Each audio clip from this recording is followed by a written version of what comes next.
Ganjaz, un social club plutôt bien caché entre des barres d'immeubles, ici à San Sebastián. Bonjour. Voici le bureau du club, où nous proposons des services juridiques, une expertise thérapeutique ainsi que la distribution du cannabis. Chaque membre du Ganjaz signe tous les ans un accord de culture collective, dans des conditions très précises. Il s'agit d'un cercle fermé. Toute diffusion à des tierces personnes est proscrite, et le système fonctionne comme une coopérative. Chaque membre fait une estimation de sa consommation annuelle. Avec l'ensemble de ces estimations, l'association produit exactement la quantité voulue, qui est apportée au bureau, puis répartie entre les membres. Nous avons de la New York City Diesel et une autre. Je peux voir les deux? Oui, voici la New York City.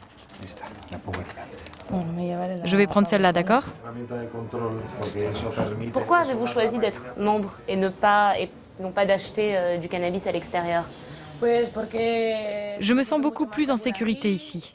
En plus, je sais exactement ce que j'achète, comment le produit est traité, et je ne suis pas obligée de me fournir à l'extérieur. Je ne risque rien au niveau légal. Les membres choisissent ce qu'ils veulent emporter, ainsi que la quantité, tant qu'ils ne dépassent pas la limite. 2 grammes par personne et par jour. Et quelle est la limite, justement? 2 grammes par personne et par jour. Pourquoi pas plus? Parce qu'il s'agit d'une consommation personnelle. Un membre qui consomme 1 gramme par jour verse une cotisation mensuelle d'environ 75 €. Donc ça fait à peu près 3 € le gramme. Oui, c'est à peu près la moyenne. Il s'agit d'un prix relativement plus abordable que ceux du marché noir. C'est à peu près 3 fois moins cher que le marché noir? Où est-ce que vous produisez votre cannabis? Le cannabis est produit dans nos fermes, situées dans des villages loin de notre social club. Il s'agit de sites totalement confidentiels à cause du risque de cambriolage ou d'autres types de problèmes. Comme tu le vois sur la vidéo, il y a des petites étiquettes d'identification. Pour qu'en cas de difficulté, la police puisse identifier que ces plants nous appartiennent bien. Alors pourquoi identifier ces plants?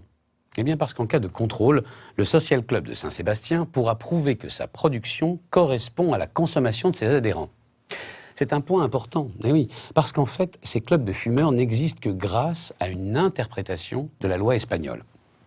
En Espagne, seule la consommation privée et la culture personnelle sont autorisées. Or, ces clubs, eh bien, ils affirment n'être rien d'autre que des regroupements de personnes privées. Une interprétation que les juges et les policiers du pays sont loin de tous partager. Témoin, ce responsable d'un autre social club, celui de Bilbao, avec lequel Clara va s'entretenir.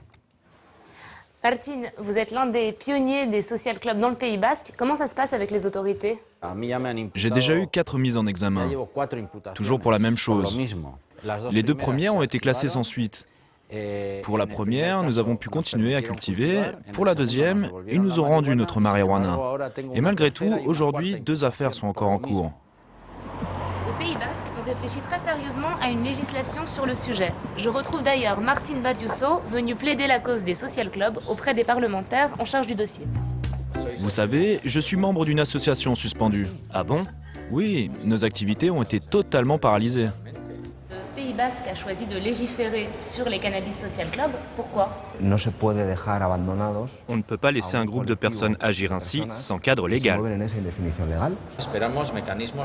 Nous sommes dans l'attente d'une régulation, car nous pensons que la dépénalisation et la décriminalisation ne suffiront pas à elles seules à régler le problème du marché noir. Ces ténèbres auxquelles sont condamnés tous les usagers. Comment le Pays Basque pourrait organiser ce marché non lucratif du cannabis? La Fédération des associations cannabiques défend l'idée que les associations doivent avoir le droit de produire leur propre cannabis. C'est la seule manière d'instaurer un contrôle intégral de la qualité et de savoir qui produit, comment et dans quelles conditions, où va l'argent, etc. Sinon, c'est la porte ouverte à la corruption.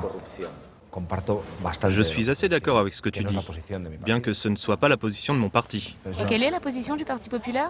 Je crois qu'elle est la même que celle des autres partis politiques. Aucune. En Espagne, les cannabis social clubs font un véritable carton. Il y en aurait plus de 200 dans tout le pays. Ce modèle a d'ailleurs été présenté à la Commission européenne et pourrait bien couper l'herbe sous le pied à ceux qui pensent qu'il n'y a pas d'alternative entre prohibition et libéralisation totale. En galère, mon galop. prennent l'air, ils prennent l'eau, pirates, le